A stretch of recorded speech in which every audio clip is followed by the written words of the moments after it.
Hola, mis estimados estudiantes. Nuevamente nos encontramos a través de esta plataforma. Ya sería nuestra última ocasión, nuestro último encuentro virtual, esperando que haya sido de su agrado, esperando que haya sido satisfactorio cada uno de los foros y de las actividades y por supuesto las clases que les pude transmitir con mis conocimientos y que les pueda servir para toda su vida.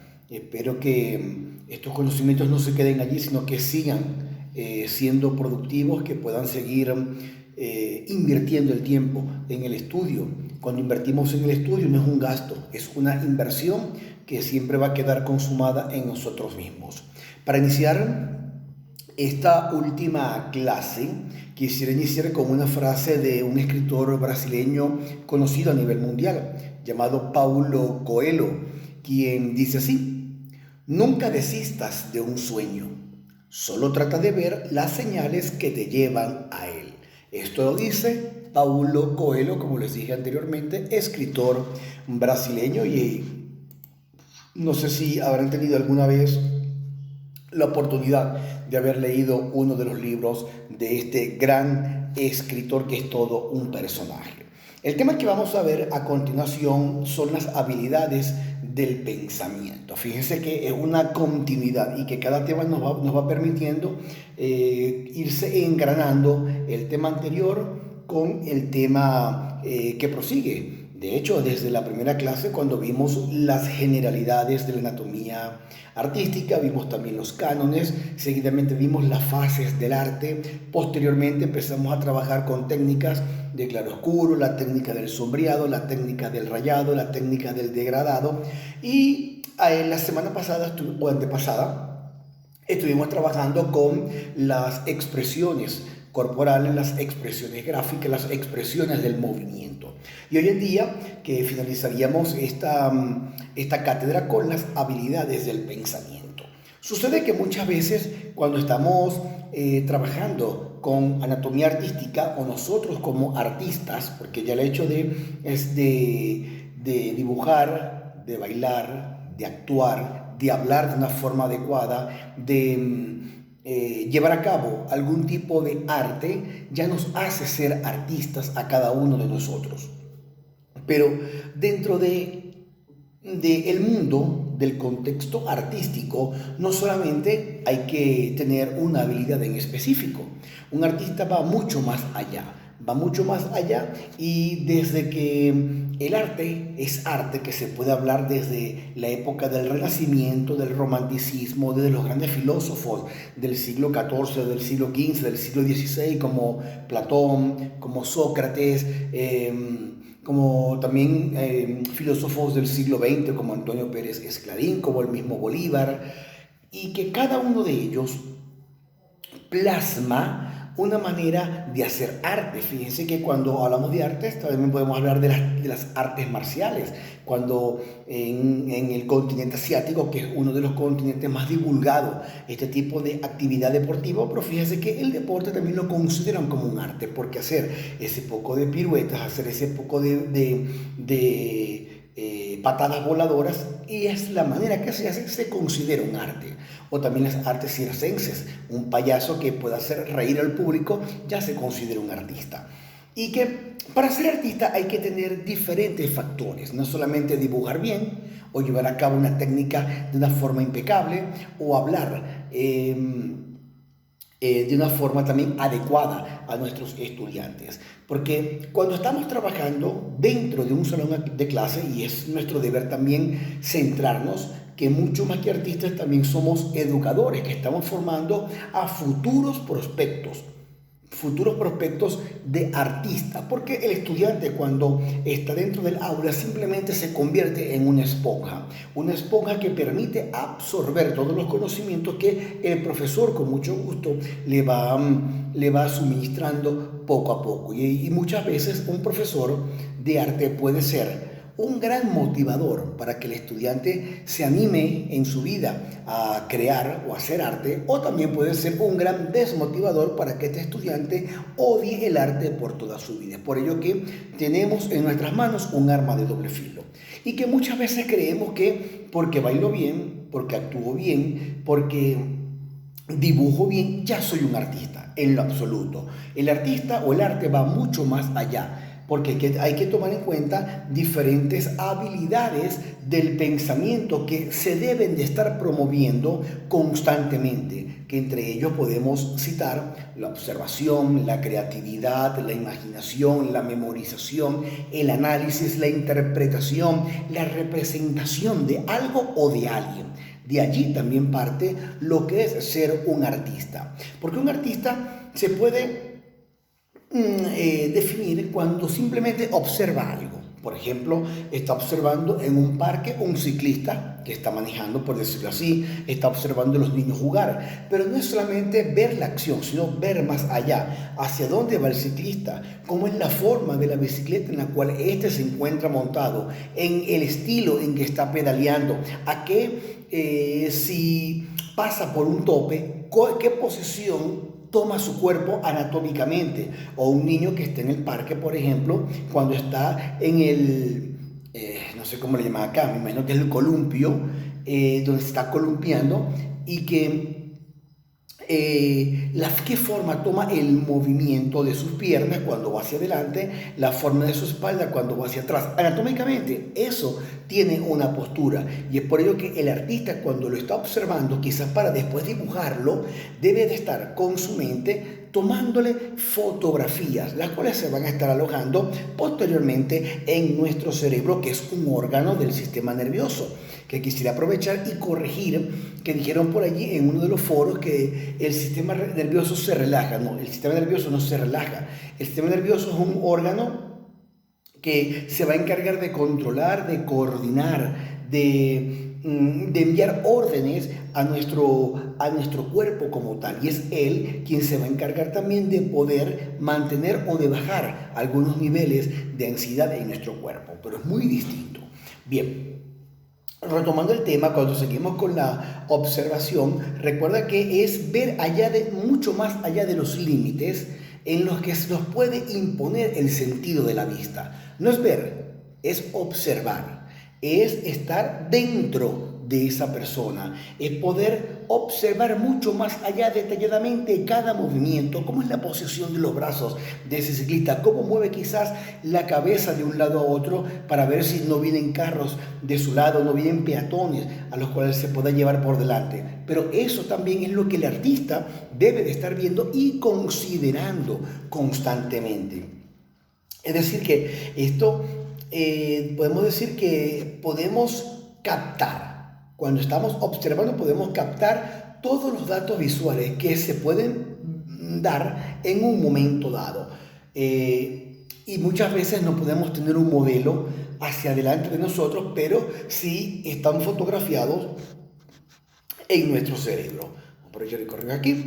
Bien, la observación es algo que practicamos toda la vida y que estaremos practicando. También cuando estás en el salón de clases, debes de observar que el alumno tiene algún potencial, que el alumno no tiene ese potencial para apoyarlo, que el alumno puede, desarrolla otra característica mucho más de la observación. De hecho, hay ejercicios educativos cuando se habla de la observación, que es colocándole por lo menos 25 objetos, cualquier cantidad, pueden ser llaveros, piedras, monedas, billetes, objetos, y se dejan por 30 segundos o máximo un minuto. Después se le vendan al estudiante los ojos y dígame cuántos objetos vio y que los vaya mencionando. Es un ejercicio que se los dejo allí. Otro de las habilidades del pensamiento es la imaginación, que es la facultad que nos influye en captar y transformar la realidad por medio de la visualización de la imagen que percibimos, y es una fuente que transmite información, la cual materializamos al crear a partir de la imagen en la realidad que nos vislumbra. Cuando yo hablo de la imaginación es ir mucho más allá, se lo decía hace ratito en la observación, no es ver, es ir más allá. de la observación. Igualmente cuando me lo imagino, ¿cómo me imagino yo una figura? ¿Cómo me imagino yo un árbol? Quizás por dentro. ¿Cómo sería ese tronco por dentro? ¿Cómo sería ese árbol? Y si no tiene flores, yo le agrego las flores, le puedo agregar un ave.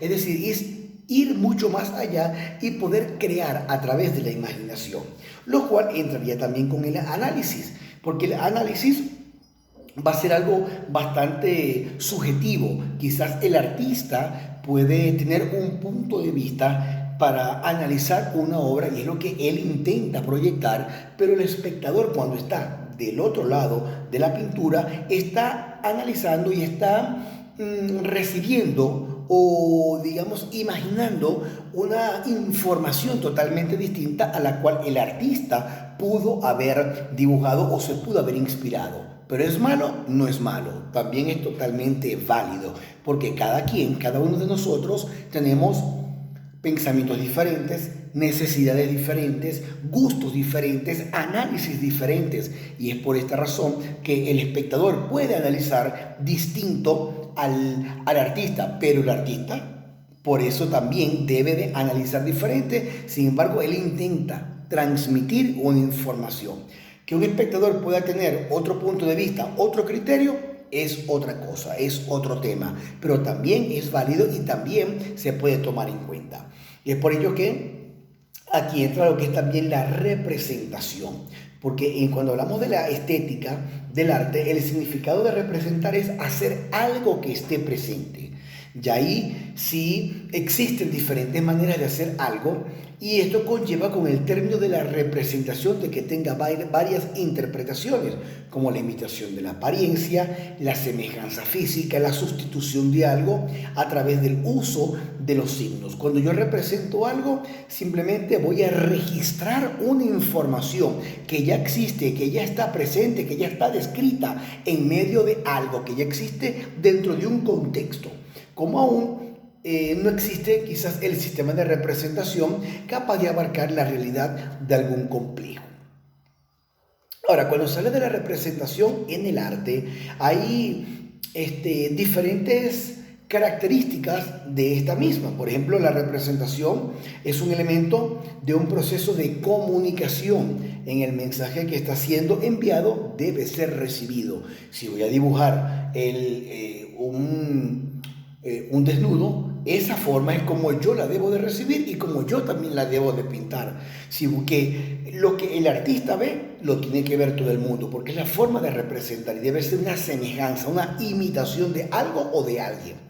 Esta también debe ser falible y no se puede garantizar, porque el mensaje que se envía y el que se recibe a través de la representación que no es el mismo. Es decir, lo que acabamos de decir, que es importante que la representación sea totalmente idéntica o lo más parecida a la realidad.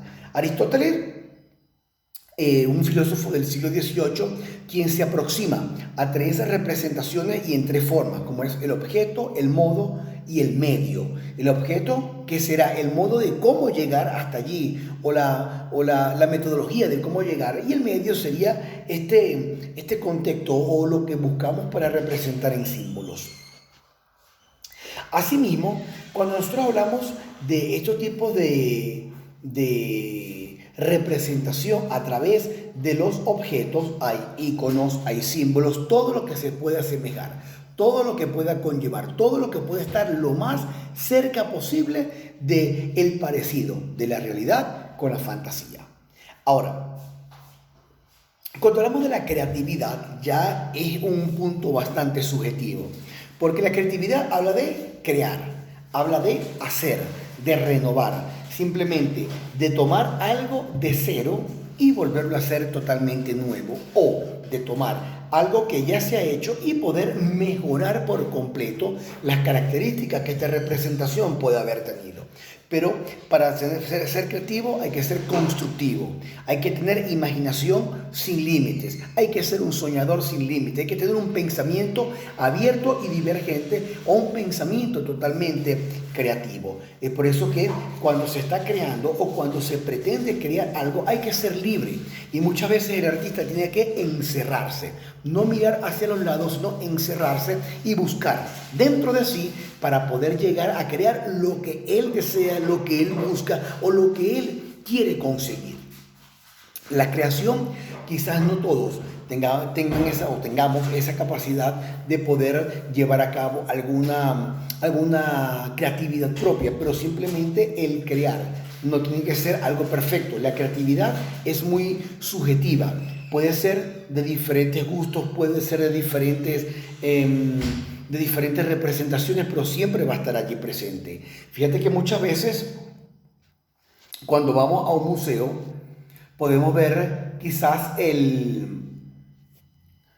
algún trabajo artístico y tú dices, ¿y esto qué es? Parece un disparate, pero el artista trata o ha creado con desechos, con material reciclaje, con cualquier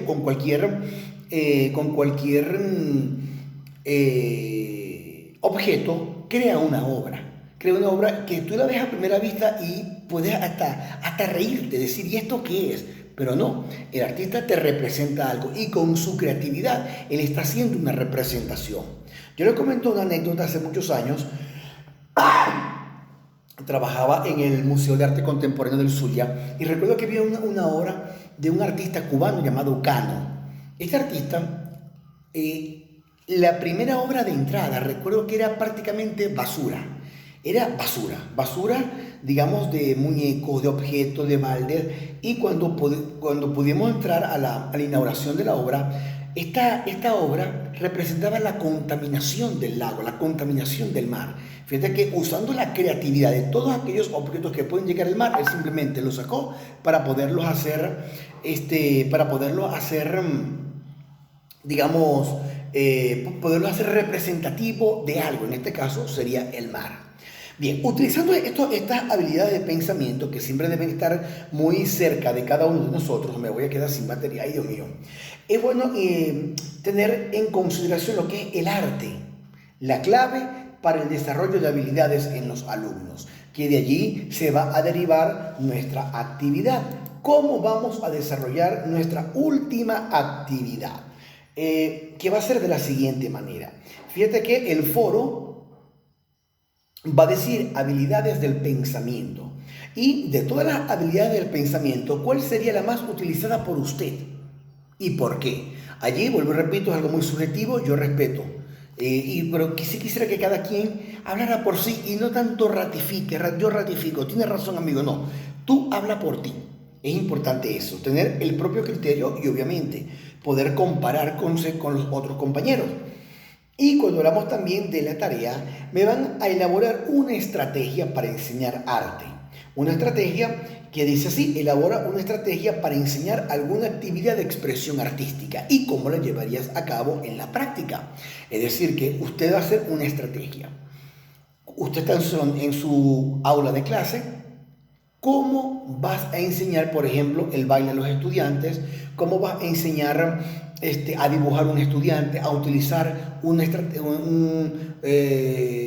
agarrar el lápiz, a dibujar, a hacer un degradado? ¿Cómo tú lo harías en este momento? Yo le coloco un ejemplo de cuando lo hicimos nosotros acá. Lamentablemente yo aquí no tengo tantos materiales para poder llevar a cabo una actividad como me hubiese gustado llevárselas en un momento determinado, pero fíjate que por lo menos busqué la manera y en una hoja de papel dibujé. Les expliqué cómo hacer un degradado, cómo proyectar la luz, cómo hacer una técnica de claroscuro y que cómo también lo harías tú. Obviamente es algo muy conductual, algo muy visual, porque tenemos que ver y aparte de ver, ir repitiendo e ir haciendo. Bien. Esas son las dos actividades que vamos a tener pendientes también porque voy a estar revisando a partir de hoy los estudiantes que van a estar exentos de actividades. No he revisado, pero bueno, deben de haber unos que otros que pueden estar exentos. Así que espero que hayan presentado también la evaluación, que hayan salido bien. No he revisado aún hasta el día de hoy, lunes 1 de junio. Desde el viernes no trabajo. Estaba en otros quehaceres. Sin embargo, espero que ya estamos finalizando y espero que que sigamos compartiendo y nos veamos pronto. Así que, mis queridos estudiantes, me voy a despedir con una frase también de Paulo Coelho, que lo dice, que me encanta, que es muy corta, que dice así: ¿cuántas cosas perdemos por miedo a perder? Allí se la dejo y que la pasen bien.